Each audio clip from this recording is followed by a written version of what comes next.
अजय जांडियाल, ये सभी जानकारी दर्शकों तक पहुंचाने के लिए आगे बढ़ेंगे। अगली बड़ी खबर, अमेरिका से डिपोर्ट किया गया है तीसरा जत्था जो कि अमृतसर पहुंच गया है। ये वो 112 भारतीय है जो कि इलीगल तरीके से अमेरिका में रह रहे थे। 112 भारतीयों को लेकर पहुंचा है अमेरिकी विमान। सबसे ज्यादा हरियाणा, गुजरात के लोग यहाँ पर शामिल हैं। पहले भी 2 बार अवैध प्रवासियों को अमेरिका भेज चुका है। अब तक कुल मिलाकर यह आंकड़ा हो गया है 332 का। 332 लोगों को डिपोर्ट किया जा चुका है और एक बार फिर से उन लोगों को भेजा गया हिंदुस्तान जो कि इलीगल तरीके से अमेरिका में रह रहे थे। यानी कि 112 भारतीय जो कि इलीगल तरीके से अमेरिका में रहते हुए पाए गए, उन्हें वापस भेजा गया है। अब तक 3 बार ऐसा हो चुका है। 3 बार अमेरिका की तरफ से उन भारतीयों को डिपोर्ट किया गया जो कि अवैध तरीके से अमेरिका में बसे थे। सबसे ज्यादा इसमें हरियाणा और गुजरात के लोग हैं जो इस बार अवैध प्रवासी भेजे गए हैं। मेरे साथ में इस पर बात करने के लिए जुड़ गए हैं colonel retired Sanjeet Sirohi ji, defence expert के तौर पर, और group captain retired UK Devnath sir मेरे साथ में जुड़े हुए हैं डिफेंस एक्सपर्ट के तौर पर। आप दोनों का ही बहुत स्वागत। यूके देवनाथ सर, हालांकि पहले से अनुमानित था कि 16 फरवरी को तीसरा जो जत्था है वो भी पहुंचेगा, तीसरा ग्रुप भी पहुंचेगा उन अवैध प्रवासियों का जो कि अमेरिका में बसे हुए हैं।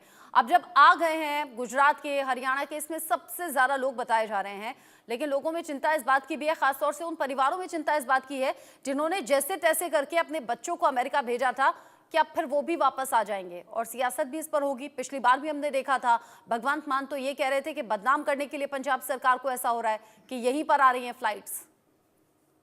हाँ रचना जी, दुख की बात तो ये है कि इस पर सियासत नहीं होनी चाहिए। एक प्योरली मानवीय त्रासदा है, एडमिनिस्ट्रेटिव प्रॉब्लम है।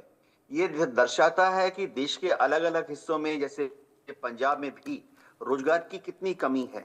लोगों को नौकरी नहीं मिल रही है। जब बच्चे 16 साल, 18 साल, 22 साल के हो रहे हैं, शायद उन्होंने कॉलेज में भी पढ़ाई कर ली है, कुछ डिग्रियां हासिल कर ली हैं, लेकिन जब एक बच्चे को लगता है कि इतनी मेहनत के बाद भी उसको एक ढंग की नौकरी नहीं मिलेगी, तो वो सोचता है मैं और कुछ कर लूं। एक और चीज जो हो रही है वो भारत में आस्ते आस्ते कि कई जगह पर कृषि अब जो है वो एक लाभदायी उद्यम नहीं रहा है। किसान दिन भर अपनी खेतों पे मेहनत करता है, अपनी जमा पूंजी इन्वेस्ट करता है, खाद उर्वरक खरीद कर खेत में डालता है। जब वो फसल पैदा होती है, अगर मौसम अच्छा रहा, अच्छी तरह से बारिश हुई, तो उसके बाद जब वो बेचता है तो उसको शायद उतना लाभ नहीं होता है जितनी वो आशा कर रहा था। तो इसीलिए देश से कुछ युवक पलायन करते हैं। ये एक सोशल प्रॉब्लम है।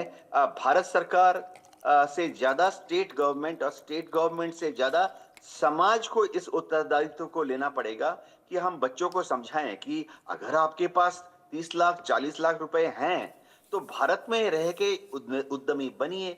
आजकल तो भारत सरकार किसी भी ग्रेजुएट को बहुत आसानी से आसान किस्तों पर उद्यमी बनने के लिए, एंटरप्रेन्योर बनने के लिए लोन भी देती है। शुरुआती 10 लाख अगर वो डालता है तो बाकी 90 लाख तो उसको बैंक से आसानी से मिल जाते हैं।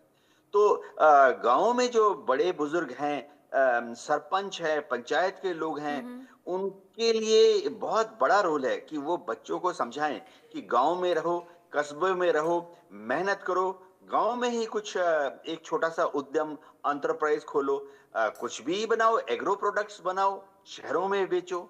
जी। आपने बताया कि यहाँ उन युवाओं को ध्यान में रखना चाहिए कि अगर इतने पैसे हैं तो अमेरिका ना जाकर, विदेश ना जाकर, वो अपने देश में रहते हुए कुछ कर सकते हैं। सरकार पूरा सहयोग कर रही है। लेकिन कर्नल संजीत सिरोही जी, जो हालात अभी बने हुए हैं, हम देख रहे हैं यहाँ पंजाब से, हरियाणा से, गुजरात से सबसे ज्यादा ये संख्या है जो कि विदेश जाना चाहते हैं। हालांकि देश के बाकी हिस्सों से भी लोग जाते हैं। ऐसे में सरकार की तरफ से कुछ ऐसे इनिशिएटिव्स नहीं होने चाहिए क्या, जिससे कि युवा विदेश जाने का मन ना बनाकर यहीं पर कुछ करने की सोचें? साथ ही साथ कुछ ऐसी स्कीम्स चलाई जाएं जिससे कि ये सब कुछ बहुत ज़्यादा आसान हो जाए। हालांकि ऑलरेडी कुछ योजनाएं ऐसी हैं जिसका लाभ उठा रहे हैं युवा, लेकिन इसमें और ज़्यादा बढ़ोतरी होनी चाहिए। और सबसे बड़ी बात ये, वो ट्रैवल एजेंसीज, वो लोग जो लोगों को ठगने का काम कर रहे हैं, लाखों रुपए लूट लिए और फिर इलीगल तरीके से भेज दिया अमेरिका, जिसका नतीजा आज हम देख रहे हैं।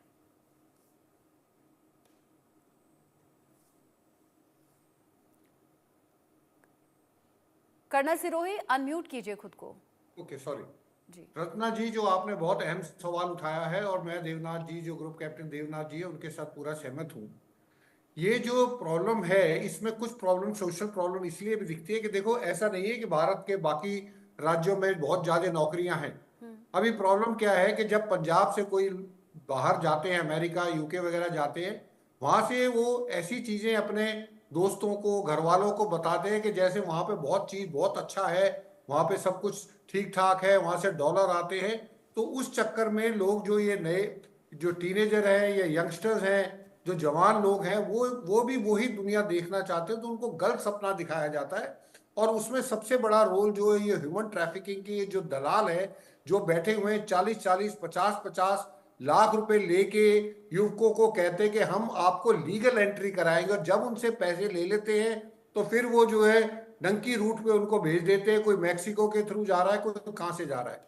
तो इसमें जो है सबसे बड़ी समस्या ये है कि ये सोशल प्रॉब्लम है। बाकी तमिलनाडु का या आंध्र प्रदेश का या कर्नाटका का क्यों नहीं जा रहा, क्यों पंजाब और हरियाणा गुजरात के जा रहे हैं? क्योंकि यहाँ के लोग ऑलरेडी वहां पे हैं, और उन लोगों को ये, यहाँ के लोग ये सोचते हैं कि वहां पे वो पता नहीं क्या ऐश कर रहे हैं, तो हम भी वहां पे चलते। सबसे बड़ी प्रॉब्लम ये है। दूसरा, अनएम्प्लॉयमेंट, इसमें कोई दो राय नहीं कि अनएम्प्लॉयमेंट है। पर जैसे देवनाथ जी ने भी बोला कि अगर जिसके पास 40-50 लाख रुपए एक एजेंट को देने के लिए है, अगर भारत में उन्हीं 40-50 लाख रुपए का अगर कोई ना कोई जो है छोटा मोटा स्मॉल स्केल कुछ भी धंधा करना चाहे तो बहुत आसानी से होता है, लोन भी बड़ी आसानी से मिलते हैं। स्किल एंटरप्रेन्योरशिप भी जो है, गवर्नमेंट की इतनी इतनी स्कीम चल रही है कौशलता को बढ़ाने के लिए, उसका भी इस्तेमाल किया जा सकता है। तो ये जवाब देना कि यहाँ पे बेरोजगारी इसलिए यहाँ के लोग वहां जाएंगे, ये बिल्कुल गलत है। हम, गवर्नमेंट पूरा कर रही है, गवर्नमेंट और भी करेगी, लेकिन ये इन लोगों को बहकाया जाता है। उन लोगों, वो लोग बहकाते हैं जो ऑलरेडी बैठे हुए वहां पे, या जो यहाँ के जो एजेंट हैं, दलाल हैं, वो उनको वहां पे करते हैं। तो गवर्नमेंट अपनी तरफ से पूरी कोशिश कर रही है, गवर्नमेंट आगे भी कोशिश करती रहेगी।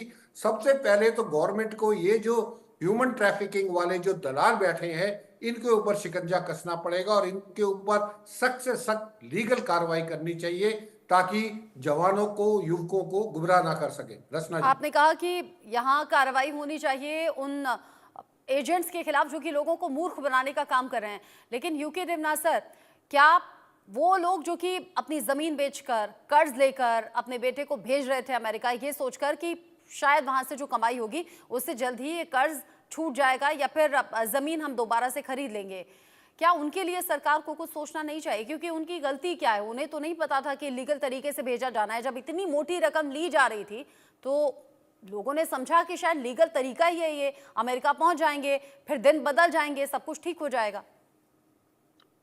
जी हाँ, रत्ना जी, होता ये है कि पंजाब, हरियाणा या ये गुजरात के यहाँ पर लोग बहुत मेहनती होते हैं, लेकिन भोले भी होते हैं। जैसे कि कर्नल सिरोही ने सही बताया कि इनके जो मित्र हैं या रिश्तेदार हैं जो पहले से ही अमेरिका और यूरोप जा चुके हैं डंकी रूट के थ्रू, वो वहां से एक सब्ज बाग दिखाते हैं। मैं आपको बताता हूँ, जाते हैं अमेरिका या यूरोप में, काम क्या कर रहे हैं, खेतों में टमाटर बो रहे हैं या खेतों में मटर छील रहे हैं। लेकिन जब डॉलर मिलते हैं तो वो घर में जब डॉलर भेजते हैं तो ऐसा दिखाते हैं कि जैसे वो वहां पर कोई बहुत शानदार काम कर रहे हैं, और घर वाले, उनके माँ बाप, उनके जो दोस्त गांव में बैठे हैं, उन्हें लगता है यार इसने तो वहां से लाखों रुपए भेज दिए।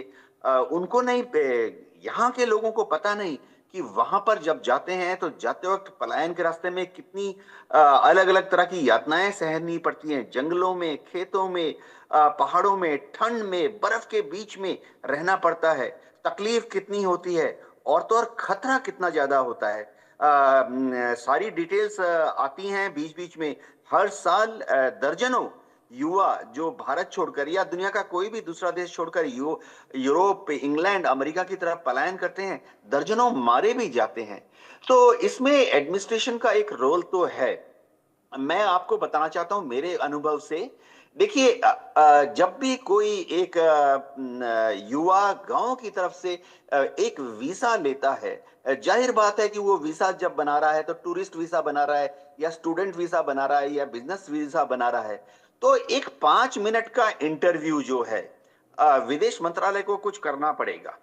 5 मिनट के इंटरव्यू से ही पता लग जाएगा कि वो स्टूडेंट वीजा लेकर कैसे जा रहा है, यहां से कुवैत और फिर कुवैत से आगे पनामा, या वो बिजनेस वीजा लेकर एक अनपढ़ पंजाब का व्यक्ति जिसको एक्सपोर्ट का डेफिनेशन नहीं मालूम, इंपोर्ट का डेफिनेशन नहीं मालूम, फॉरेन एक्सचेंज या रेगुलेशंस नहीं मालूम, वो कैसे बोल रहा है कि वो बिजनेस वीजा लेकर यहां से रशिया जा रहा है और फिर रशिया से भागकर अमेरिका या लंदन की तरफ जाता है।